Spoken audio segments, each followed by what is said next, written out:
রাজধানীর উত্তরায় আশকোনা হজ ক্যাম্পে হজ কার্যক্রম 2024 উদ্বোধন করলেন প্রধানমন্ত্রী শেখ হাসিনা।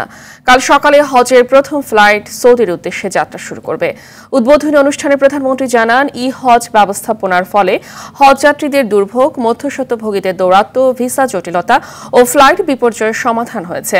তিনি বলেন, বিশ্বের সব মুসলিম দেশ একসঙ্গে কাজ করলে ফিলিস্তিনিদের অধিকার আদায় সহজ হতো। আতিকা রহমানের রিপোর্ট। সানবিট সব দিবে সামাল। সানবিট ম্যাজিক প্রেস ডিশওয়াশিং এর মাথা ঘোরানো সলিউশন।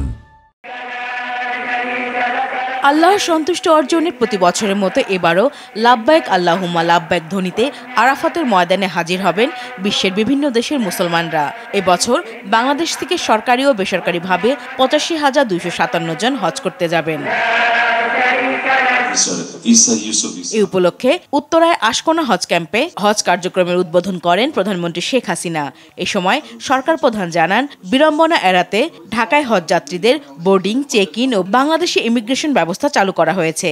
তারা যাতে নিরাপদে বিমানে উঠতে পারে সেজন্য হজ অফিস থেকে বিমানবন্দর পর্যন্ত আন্ডারপাস নির্মাণ করা হবে। সরাসরি অনলাইনে রেজিস্ট্রেশন করা যায় সেই ব্যবস্থাটাও করে দিয়েছি এবং এই ডিজিটাল সেন্টারে গেলে সেখানে বসেও কিন্তু রেজিস্ট্রেশন করা যেতে পারে। এখন কত সহজভাবে আপনারা ঘরে বসেই হজের সব কাজ সম্পন্ন করতে পারছেন। ডিজিটাল বাংলাদেশ গড়ে তুলব 2008 নির্বাচনী ইস্তেহারে সেই ঘোষণাটা দিয়েছিলাম। আজকে তার সত্যিকার বাস্তবায়ন হয়েছে।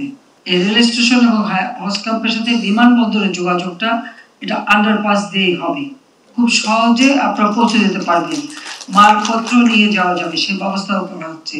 প্রধানমন্ত্রী বলেন, মুসলিম দেশগুলো আরো কার্যকর ভূমিকা পালন করলে মুসলমানদের ওপর জুলুম নির্যাতন বন্ধ হতো।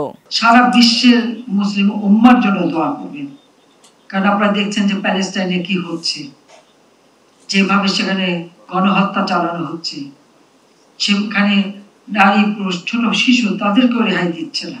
আজকে যদি আমাদের সকল মুসলিম কান্ট্রিগুলি এক হয়ে একযোগে কাজ করতে পারতো, তাহলে আরো আমরা অগ্রগামী হতে পারতাম। বৃহস্পতিবার সকাল 7:20 হযরত শাহজালাল আন্তর্জাতিক বিমানবন্দর থেকে বিমানের প্রথম হজ ফ্লাইট 419 জন যাত্রী নিয়ে সৌদি আরবের জেদ্দার উদ্দেশ্যে যাত্রা করবে।